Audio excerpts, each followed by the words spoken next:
Hello friends, இந்த வீடியோவில் ரொம்ப சிம்பிளாகவும் ஃபாஸ்ட்டாகவும் உப்பு பருப்பு எப்படி வைக்கிறதாங்க பார்க்க போகிறோம்.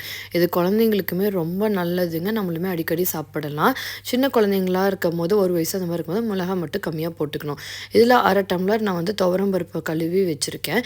அது கூட 5 பல் பூண்டு, 2 பச்சை மிளகா, 1 தக்காளி சின்ன தக்காளியாக பார்த்து கட் பண்ணி வச்சுருக்குங்க. கொஞ்சம் மஞ்சத்தூள் ஆட் பண்ணிவிட்டு உங்ககிட்ட விளக்கெண்ணெய் இருந்துச்சுன்னா ஒரு 1/2 ஸ்பூன் போடலாம்.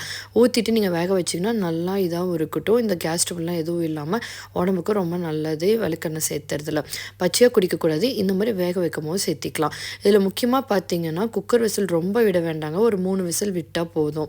அது கூட வந்து கொஞ்சம் சீரகம், கொஞ்சம் வந்து கொத்தமல்லி, அதுக்கப்புறம் வந்து பெப்பர் இதை நல்லா இடித்து போட்டுட்டு நீங்கள் கொதிக்க வச்சு பாருங்களேன், செம்ம டேஸ்ட்டாக இருக்கும். நான் சின்ன வெங்காயம் வந்து ஒரு 8, 9 நான் எடுத்து நீட்டாக கட் பண்ணி கழுவி வச்சுருக்கேன். அது கூட நம்ம எண்ணெய் வந்து நான் தேங்காய் எண்ணெய் யூஸ் பண்ணியிருக்கேங்க. நீங்கள் எண்ணெய் வேணாலும் யூஸ் பண்ணுங்கள். தேங்காய் எண்ணெயில் செஞ்சோன்னா கொஞ்சம் நல்லா ஸ்மெல்லாக இருக்கும். கூட கடைசியாக வந்து நம்ம கொஞ்சம் நெய்யும் ஊற்றிக்கலாம். நல்லா வந்து வெங்காயத்தை வணக்கினதுக்கப்புறமா ஒரு வரமிளகா அது போட்டுட்டு நல்லா வணக்கிட்டு நம்ம இடித்து வச்சுருக்கோம் பார்த்திங்களா, அதையும் போட்டு நல்லா வணக்கிக்கலாம். அதில் பெப்பர், இந்த காரம், நம்ம வேக வைக்கும் போது போட்ட பச்சை மிளகாய் எல்லாமே வந்து கொஞ்சம் நல்லாவே காரத்துக்கு வந்துடும். அதுக்கப்புறம் நம்ம வேக வச்சதை எடுத்து நம்ம உள்ளே போட்டுடலாங்க கொதிக்கிற அந்த இதில் முக்கியமாக ஏன் வந்து 3 விசில் போதும் அப்படின்னு சொல்கிறேன்னா, ஃபஸ்ட்டு நான் இந்த தப்பு பண்ணிட்டு இருந்தேங்க. நல்லா வேணும்னு ரொம்ப வேக வச்சுட்டு அது மசியும் போது அது ஒரு சப்புன்னு ஒரு டேஸ்ட்டே இல்லாத மாதிரி இருந்துச்சு.